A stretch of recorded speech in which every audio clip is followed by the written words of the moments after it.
mpamvu Real Madrid ariyo yagiye gukina kino gikombe cyitwa Coupe Intercontinental. Turumva akantu ka Intercontinental, turumva akantu k'imigabane, ariko ni yahe mpamvu yatumye kwanza Real Madrid jayo kuko ahora hari cyitwa Mondial de Club.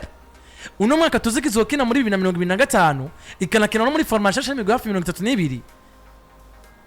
kuko no musi haci haza rero cyitwa Coupe Intercontinental. Mbere ko tuzakuza kuraba Real Madrid uburyo biteguye, tubanze dusigurira abantu Coupe Intercontinental ni Coupe Intercontinental muri rusangi iryo jambo niki iki gikombe kubera iki kije. Yes, bivuze neza bwana Michael Kana avuga ngo tugerageze kugenda duca ku mayanga tunasaba Juma Jux mwinga gw'ivyuma agenda tuzanya amafoto.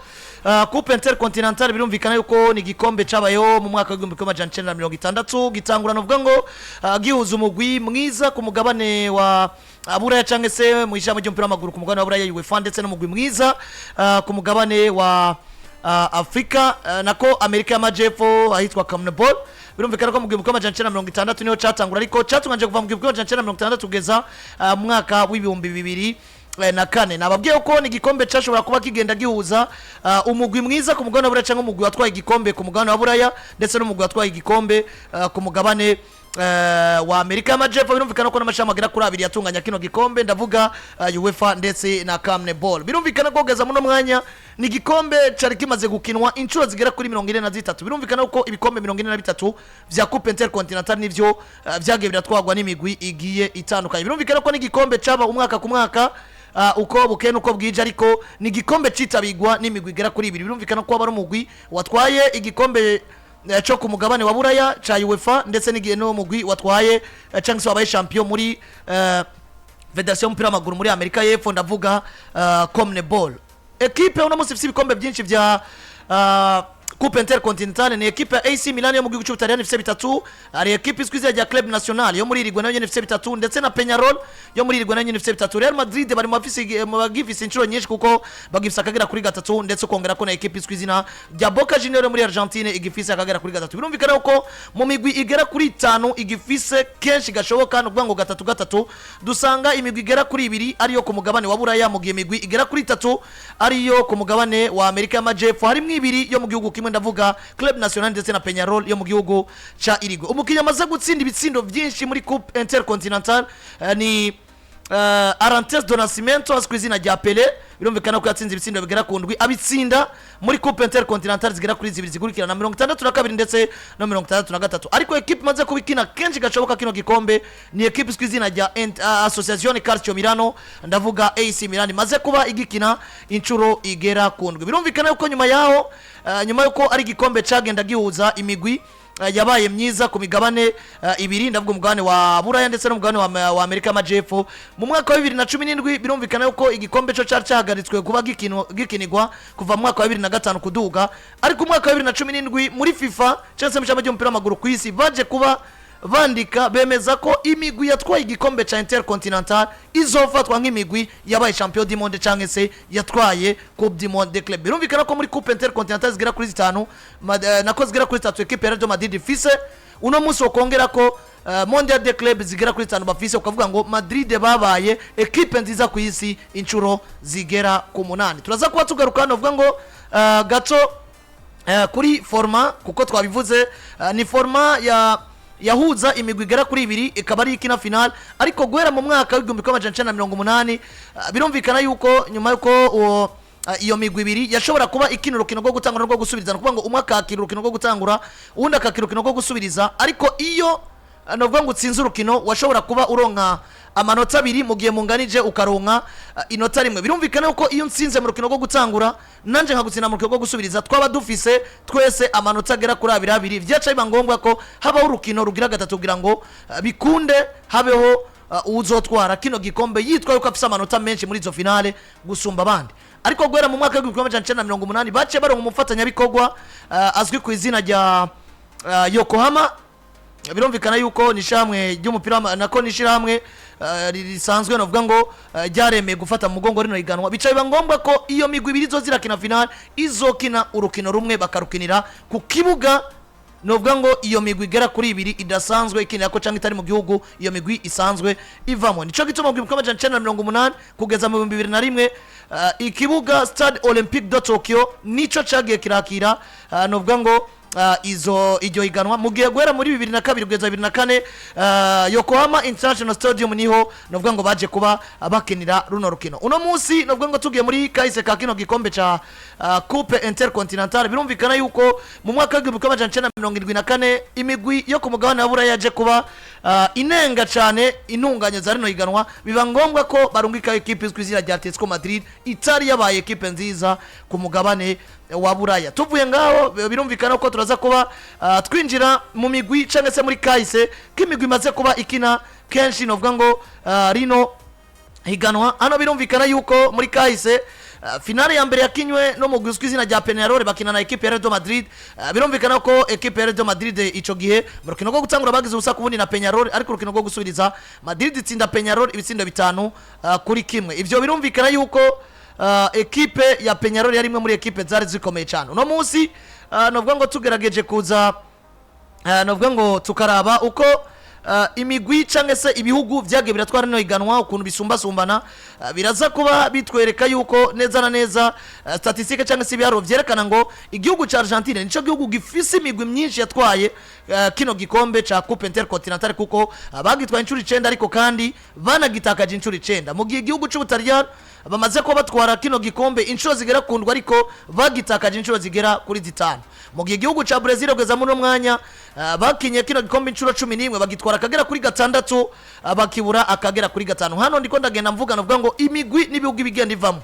birumvikana uko ku mugabane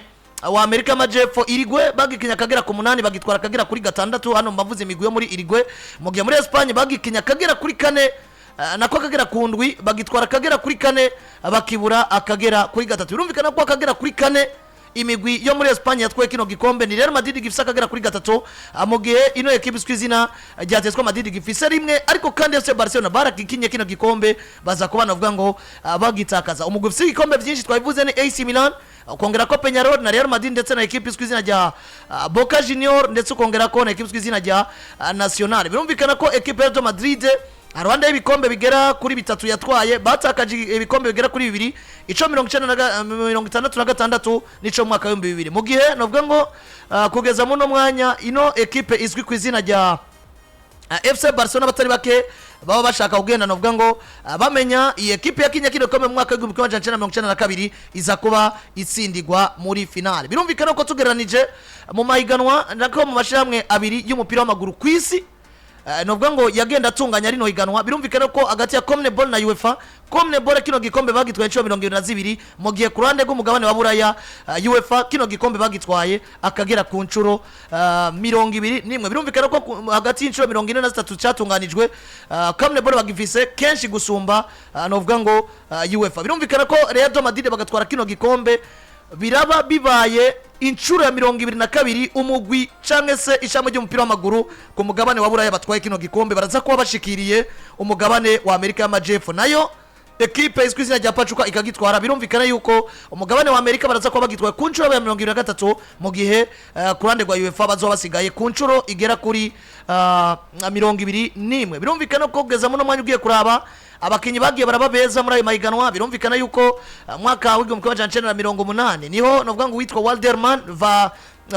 Victorino yakina equipe ya Nacional yabaye umukinyi mwiza no musugiye kuraba bamwe mu bakinyi twoba tuzi bo barabaye beza novuga ngo muri kino gikombe mwaka wa 1990 witwa Frank Rijkaard yabaye umukinyi mwiza yaranze kino gikombe yakina equipe ya AC Milan nani mu gihe novuga ngo uno musugiye kuraba muono vuga ngo ba hafi ni Ryan Giggs wa Manchester United mu 1999 yaje kwa umukinyi yaranze rino higanwa kugeza muno mwanya twabivuze abakinyi bamaze ko batsinda ibitsindo byinshi ni Pele umunya Brazil yakina equipe ya Santos yatsinze ibitsindo ndwi bitanu yabitsinze muri Coupe Intercontinental igumbi kwa 1962 bibiri abitsinda muri Coupe Intercontinental igumbi kwa 1963 bivugana ko nibikombe bigera ko nibitsindo bigera ku ndwi yatsinze muri Coupe Intercontinental zigera kuri zibiri arakurikira yitwa Alberto Spencer n'umunya Colombia yakina equipe ya Peñarol afite ibitsindo 6 muri Coupe Intercontinental 3 mu gihe yitwa José Sacia yakiniye Peñarol nawe nyene afise ibitsindo bigera kuri 3 yatsinze muri Copa Intercontinentale imwe yo 61 mugwi witwa Joaquim Santara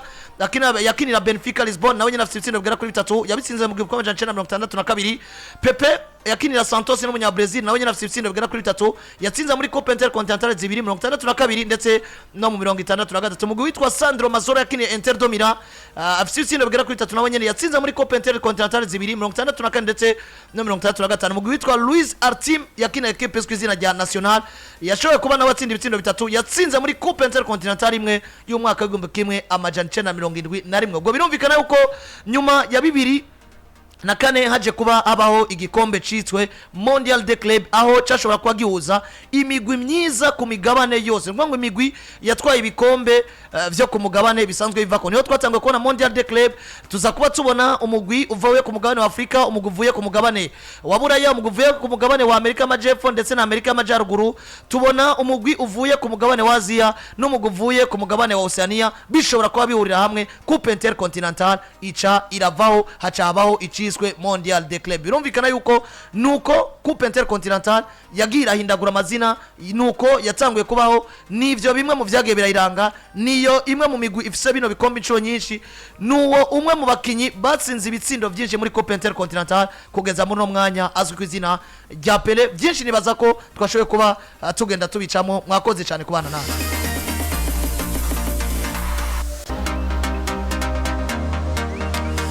Coupe Intercontinentale Landro birumvikana ko equipe ya Madrid twisunze ivyo mugenzi wacu Azador Master yaduteguriye kuri kino gikombe equipe ya Madrid giye ukina ku munsi wejo tugarutse ko kubera ko benshi ni bari bakimenyereye bana vyumvise bukwi nabo ko equipe ya Madrid gomba ukina ino final ariko ugerageje kuvyumva kabisa na gikombe gifisa amateka ya ni gikombe novuga ngo gifisa amateka ugiye kuraba uno munsi nimba igikombe Mira ase yamaze kuba yitabirika Gutwara imwe mu equipe akomeye ku mugabane wa Buraya nimba Real Madrid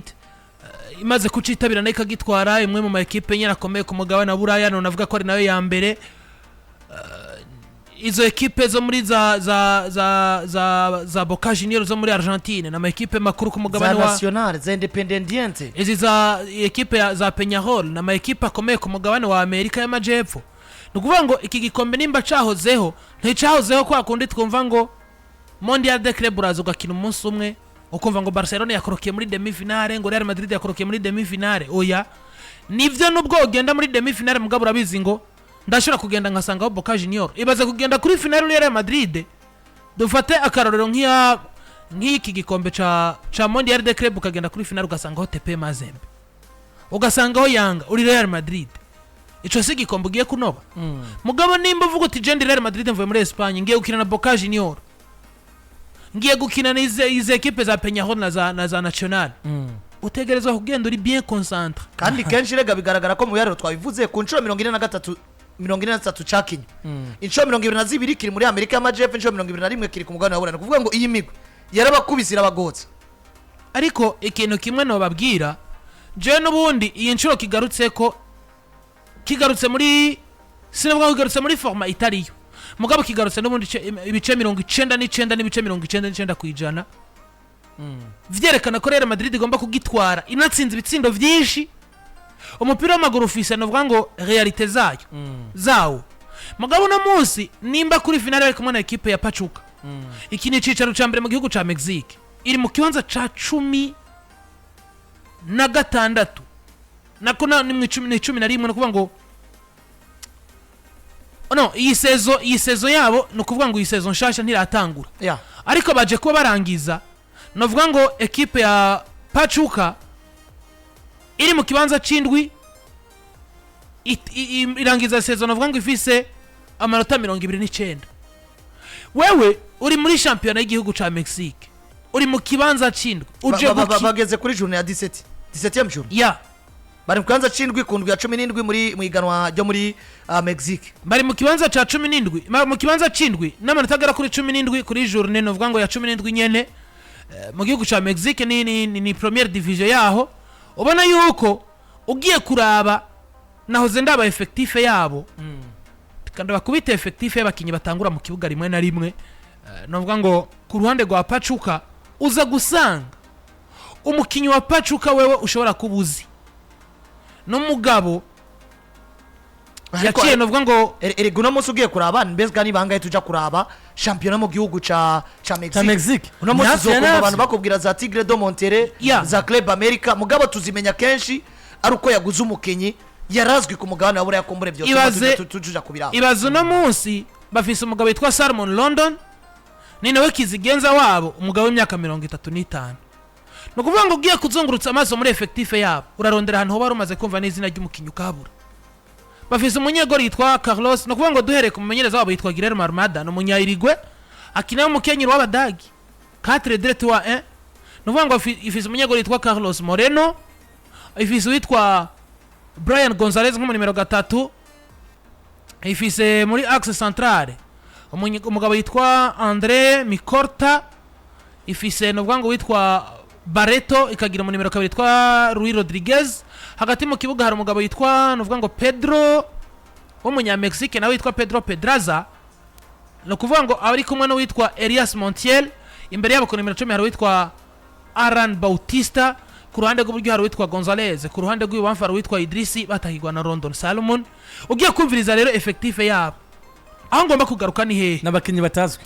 Salomon London na equipe bwayo gambere nizi kuko uno munsi wo kwaza championnat muri Mexique uvuga equipe zitatu cyangwa zine zo muri iyo championnat equipe yitwa Pachuca igare ko agomba kuyipakira Salomon London kuva kwa West Bromwich Albion umuntu yo munyibutsa handi hantu yo bari umuntu yaravye umupira w'amaguru mugabo no munsi akaba yumva ngo ageze kuba kapitene wa equipe ye guhangana na Real Madrid ibi iki gikombe Real Madrid ubwanje ndayibona hehe premièrement final ihora ari final twagaruka tukibaza ngo eske Real Madrid ko muri weekend ifise Sevilla iri muri course yo kwirukana Barcelona na Atletico Madrid itwara abakinyi bose kuri finale y'igikombe ca Intercontinentale yirengagize urukino bafise imbere ya Sevilla doma par ngavuga ati oui kubera ko igikombe candikwa mu mateka urukino rwa Sevilla nta mateka rwandikamwo ni nkuko kino na Sevilla wabitsa abakinyi gatakaza 3 mugabo gutana igikombe vyonyene bazovuga ngo Real Madrid yatwaye Intercontinental nivyo n'igikombe tutoshira kuri niveau nta gikombe kiba gito kirenze gishika kuri finale nta gikombe kiba gito nikiri kuri calibre y'ahandi twumva ngo yakinyana Borussia Dortmund finale yakinyana Bayern yakinyana Manchester City yakinyana Chelsea no akoze muratuzana abakinyi batari seriye kuri screen zacu za kamera mugabo kumva ngo Real Madrid yatwaye igikombe ibi bintu vyonyene ndabibona mbapashira no gushira kuri pressure mugabo yitwa Carlos ati je ntegereza gukina vyanga bikora turetse n'ivyo nashaka wabonye umufatanya bikorwa yitwa ngo Comentos Fortaleza n'umufatanya bikorwa wa equipe ya Pachuca tuni utarero match wayifashe seriye muri equipe ya Real Madrid reka tunagaruke kuri conference de presse zariko zira ungondire gato Mike mbere ko duca nko kuri press conference gato abantu jewe bwa mbere kino gikombe ndakibona uburyo cyaho ragitunganywa nivyo hariho amashamo y'umupira w'amaguru atari bwinjiremo ndavuga nko muri Afrika muri Asia ndetse na Oceania kuko urumva yari CONMEBOL na urumvikana ko na CONCACAF deja ni yarimwo ndavuga Amerika y'Amajyaruguru ndetse na Amerika yo hagati birumvikana ko batarimo mugabo ugiye kuraba hariho ukumva ngo equipe nziza muri Irigwe irashobora kurivariza na Madrid yatwaye UEFA Champions League ukumva ngo Atletico Madrid imanutse cyangwa Barcelona igiye yatwaye UEFA Champions League iragera ari igahura na Peñarol ikayinywa mugabo c'est pas le cas pour le football d'aujourd'hui ko batari bakajwa kwibaza ngo izi equipe zari favori bivanye n'uburyo finale yashobora gukinwa inshuro zibiri umutsinze kimwe wakagutsinda bitanu mwese mukitwa ko waronsa amanota 2 nanje naronsa 2 tugaca twiyongera kuko ibitsindo ni byakonda victoire yari victoire ndagutsinze rimwe kansinda rimwe hacabaho finale igira gatatu kugira ngo habeho kudadanuka hagati y'utwara igikombe n'ukibura rero benshi bashobora kwibaza ngo muri no forma nico gituma imigwe muri Amerika y'Epfo yari komeye oya kuko guhera no mu 1980 kino gikombe gitsangura gukinwa bamaze kuronka umfatanya bikorwa hariya wo mu Buyapani kino gikombe buriya imigwi yo muri Amerika y'Epfo nubundi yabandanje kugitwara kuko uravye nk'imyaka 5 kuva mu 80 kugeza mu 85 zari za nationale zari za Peñarol zari za independent izuza kumaze garuka zikagera gute zigatwara kino gikombe bivuze ngo geza muno mwanya iki gikombe bwa mbere hariho rivalite ikomeye cyane yatuma abantu biyumvira ngo nimba muri Amerika y'Amajyepfo batunze umukinyi nka Pele ashobora guhura na equipe nka Real Madrid canke Barcelona canke iza Manchester United zaba zikomeye cyo gihe canke za Nottingham Forest akayibiza kuya uno munsi le football a changé na mugwi tubona footballistique mu gifise ububasha bwo guhagarara imbere y'umugwi wo ku mugabane wa Buraya. Uno munsi niba turabibona nka surprise mugabo Santos kuzigatsinda Real Madrid byari ibintu bisanzwe, kubona National zigatsinda Nottingham Forest byari ibintu bisanzwe, nta surprise yabirimo kuko wasanga iyo migwi ifise abakinyi bakina n'imigwi seruka bigu wanashima batava ku mugabane wa Buraya bakini wabo nyene mugabo hanagara no mu gikombe cy'isi bakempoza nk'abakinyi beza. Notama twabonye ko abakinyi beza baranze no iganwa benshi naho muri Amerika y'Epfo za Argentine za Uruguay za Brazil zandi, nuvuga ngo iyo rivality yari ihari nizo nguvu zikaba zihari, ariko uno munsi byarahinduye forma mugabe ikintu gica kigaruka abantu babanze bumve ko rino niganwa uno munsi ridakinywa muri forma byaherukamo kuko urumva yuko hakinwa finale ku migwi igera kuri 2 bagakinira kuri terrenetre kuva mu gikwa 1980, ariko uno munsi niganwa ryakinywa muri forma ya Mondial de Club twari tumenyereye, kubera ko Mondial de Club forma yahora ihuza imigwi yavuye ku migani itandukanye yavuyeho. Uno munsi Mondial de Club izokinwa muri forma igikombe cy'isi cy'imigwi seruka bihugu gikinwamo, nuvuga ngo Intercontinental yaciyiza muri forma ancien forma ya Mondial de Club, kuko igikombe dufata karuru w'icyam de finale yatanguye genekerezo rya 22 kwezi kw'icenda Al Ain yo muri Qatar tsinda Auckland City yo muri Oceania cyangwa se ya za Australia 6-2. Noneho baca muri ico bise quart de finale mugabo ni nka demi finale. Al Ahly yo ku mugabane wa Afrika yari ivuye muri Egypte tsinda Al Ain yo muri Qatar 3-0. Noneho ku rundi ruhande Botafogo yari kiratsindwa na Pachuca 3-0. Birumvikana ko Pachuca yakorokeyemo muri quart de finale itakinye w'item de finale, mugihe Al Ain bivanye n'uburyo imigabane isumbana amanota kono muri forma ya kera ya Mondial de Club niko vyahora mwahora mubona ko Madrid izabageze nko muri demi finale canke kuri finale, ugasanga Mondial de Club barabaza bageze muri demi finale bageze muri demi finale. Rero no kwiriganwa ya Intercontinental ry'ubu niko babiteguye. Birumvikana ko nyuma yuko Pachuca itsinze Botafogo 3-0, Al Ahly yo muri Egypte igatsinda Al Ain 3-0, bace bahura mu rukino bise nka finale mugabo finale avant finale kubera yuko ari umugwi witwa Real Madrid wo ku mugabane bure wo ugomba gukorokera muri iyo finale. Ubwo rukino rwarabahuje rwabageregeje 15 kwezi kwa 12. Birumvikana ko Pachuca hari ku munsi w'Imana Pachuca bace batsinda Al Ahly yo muri Egypte nyuma yo kugira ubusa ku bundi baca batsinda muri za tiro 6-5. Uno munsi rero hagiye kuba aba finale igiye kubihuza Real Madrid nako ku munsi weje igihe cy'isaha imwe y'ijoro masayani wacu niyo Real Madrid izocikina na Pachuca igihe cy'isaha imwe y'ijoro, aho novuga ngo arukino nko muri ancien format ruzobera kuri terrenetre cyase ukibuga ino migwi yose igera kuri 2 isanzwe itakirira ko ahitwa Lusail Iconic Stadium, ikibuga gisanzwe cyakira abantu barenga 88 mw'abantu 88 n'amajana 966 ni kuri Signo Iduna Pa kumbura Jumana za kwanda mu ifoto araza kubabereka ni finale ndarishatse kubereka ngo ni gikombe kije abantu batagomba kuneglisha kuko nimba kije muri iyi forme yore kino mu Mondial de Club utwaye Ligue des Champions mu mwaka uzana washobora kwisanga muri Coupe Intercontinental agahura na equipe no ikamunywa. Kumbura turaza kuba twinjira kwiyo Ange tukaraba ko Coupe Intercontinental ya kera igikombe imigwi muri Amerika y'Amajepfo yahurize ikiyempoza uno munsi naho twitega iki kuri Real Madrid nuko bimeze. Nariko ndavuga na Madrid rero bategura urukino nka finale basanzwe bategura misi yose ari nako kandi wanashaka umugabo witwa Kylian Mbappe ngo arimo kotsa igitutu gikomeye cyane akanama k'abaganga canke staff medical ya equipe ya Madrid nyuma yuko vyari bitekanije ko mani misi 10 yari hanze y'ikibuga ariko ntiyakwira nyuma yuko no kumusoja mutwaye vyari bitekanije ko umugabo witwa Carlos Rotary burabe iminota makare mu muhereze mu mena z'urukino, ariko bivuga ko Kylian Mbappe bwiwe yabwiye kanama k'abaganga ba Real Madrid ati meze neza kandi itegura gutanga urukino ku munsi w'ejo. ni bivuze ngo n'ubundi Real Madrid match babonye ko bategereza kwifata iri au sérieux vyanga vyakunda babonye ko nabo mugiye Bosamara bashobora kwitakaza wanashaka mu majambo Carlo Ancelotti yatangaje yari muri conference de presse yarerekejwemo n'uwitwa Jude erega mbere ya conference de presse Carlo Ancelotti yagendeye abakinyara umutiva arababwiye ati mugomba gutanga ingufu zose muri Gikombe. Florentino Perez president wa Madrid nawe ni muri Doha bivuze ngo umugigwa ahora kina mu nkino zikomakomeye wanashaka za champion zo gwerekeza equipe kandi motiva iyo buca bakina finale n'ubundi nivyongeye kandi gukora ni mugoroba. Je ikintu kimwe ariko ndakubwira niki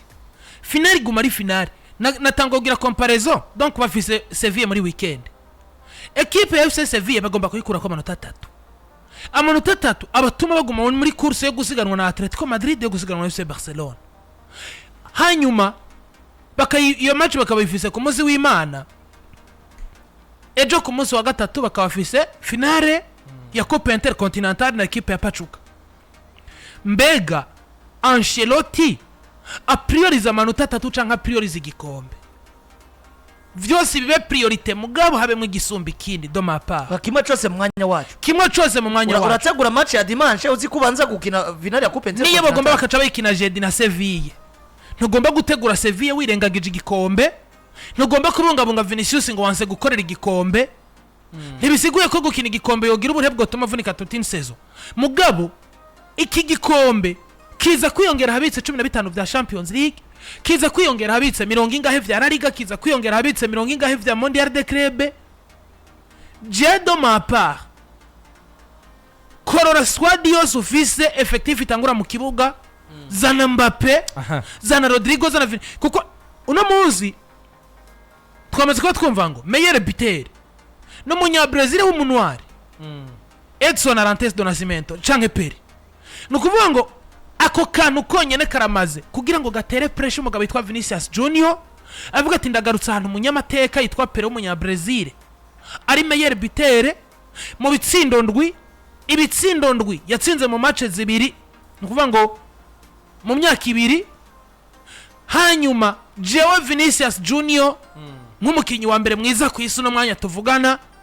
ndaje mpore na Pachuca negerezwa kuza ndi bien concentré. Erega none no munsi Vinicius atsinze bitandatu Pachuca hari umuntu yovuza ngo habaye ngo ibarajyaguye. Nibaza ko ndabona umuntu uranatujanye, nibaza ko ku munsi w'ejo match y'aba saa moya bivuze ngo kuva saa 12 gushika saa moya tuzaturiko turavuga match, tuzoba tunafise akandi kanya ko gusura kandi ugaruka kuri no rukino no kuraba peut-être amanje zo bari mu rukino gusumba no kuganira ku byinshi mu menyereza zo. Ikibazo ngira kuri irya foto Perez arabwira iki Parejo nako Varejo mbe ndavuga Parejo ese umukino rero niba bajanye n'abandi gashwa gukina ni wotangana ku munsi w'ejo korose mu kibuga inde Varejo mu gikombe. Yes, c'est normal. Kuko yaba tamukene ni reka bamutwebwira effective yuzure nawe argisi. Joselu ni yabasuye, Joselu Matasan Martin Juma tuzana gafoto ka Joselu yabasuye. Joselu nawe yabasuye umunyamugisha amate yabaye igikombe cya 15. Attention je narababwiye yabasuye mubataka jewe mubataka ntazokwigira nshira ko ico no kwita gasuzuguro. Joselu Matarimo Mato namumenye kwa Espanyol Barcelona ikoroka, namumenye kwa Newcastle, namumenye hehe. Mato numwataka muzima. Ahubwo bundi ni bwa bundi uraba umukinyi mwiza ntugira umugisha. Nkuko Torres ari umukinyi mubi w'umunyamugisha. Sewe ndakubwiye umuvuge kari mubi. Ariko abantu batagira umugisha Yes Mike, ngondera je nivugira akakantu novuga ngo mbere yuko novuga ngo dukomeze bivuze ko tuzorugaruka ku rukino no musikora gusigura abantu bijanye na Coupe Intercontinentale cyane ico. Rero match ku munsi turegarukamo mbere yuko isaha y'urukino izogera. Tuzogaruka ko turabe mbega igikombe barashobora gitwara, equipe ya Pachuca yo yiteguye gute, yageze idohajari canke imeze gute, abakinyi bayo bakomakomeye. Nivuga ngo nibaza ko ku munsi tuzinjira kuri tapis vert anje z'urukino. Ariko no munsi mbanze ngaruke mvuga ni urukino atari rwo guta mu nda sini final bagomba gutwara kuko no gutwara Mondial de Club birumvikana ko Coupe Intercontinentale no munsi Madrid ibikombe bitatu yarifise mu mateka, uno munsi bayiharura nkuko yabaye champion du monde ico gihe. Rero yaza ko kino ni gikombe kirimo Angeline cyane bagomba gutwara byanga bikunda kuko nikimenya amenyo bivuze neza. Hagezaho Kylian Mbappe yotsi gituta abaganga akabwira ati muranginisha match numva nshaka kwitanga sinumva mari kuko wamange Jose Rwanda kuri kamera yaba atari match ifisi kivuze ubwiwe ari kwisabira ropo canke ni habiyo Bradofer nimba no musatangwe kuba Bradofer karo akavuga ati nari kuguha iminota mike ariko hakabagezaho Kylian bavuga ati numva ameze neza no gutangura match no itangura egare yuko ni gikombe umukiye nshaka gutwara kaja mu mateka y'ikombe yatwara. Ajya ku ifoto Mato araraba Mbappe akamubwira ati Petit atrabona ingene Madrid babaho Gikombe sasa ndagitanze n'uko ndabaye Champions League wese utumye sije ntumyuza mwabonye Jose San Martin San Mato Arias San Martin ekeye munyamugisha umwana w'Imana kabisa kano gakombe nabingena kanurana ubwoba arati Mbappe kweri Madrid kino gikombe Juma naco nyina akizanira abantu bakibone ukuntu ubwo ngo kimeze kugira ngo ntibaze bakibone jo Madrid giteruye bavuga ati iki naco ni giki gikombe cya Coupe Intercontinentale ukuntu kimeze kirakaze neza Coupe Intercontinentale ko mwabana mwe ibintu biragwira nuko rero bimeze kuri finale ku munsi w'ejo. Nabonye abantu bakomeza kutubaza ngo barakuraho match twababwiye Plus kuri nayo Canal kuri Plus PJ ntayihari Classic FM kuri chaîne za DSTV ntayihari ubwo birumvikana yuko no kurondera izindi mbonesha kure kose ko nabonye Canal Plus bakunda no kwigarura ku kanyuma handi tukabona ku musoje bayikoroka ya ntayo bariko barazana kuko yaba ifise canke se yaba match umuntu wese amatangazo yamaze gusohoka tukamenya naho kuko kuri Canal Plus nta gyamana kibamo ibintu byabo babimenyeje biri muri gahunda babiri muri gahunda kuko n'ubundi televiziyo rega ni program ushobora kuvuga ngo ibi bavyumviye no munsi biciye oya nuko rero bimeze official Vinicius Junior the best player tayari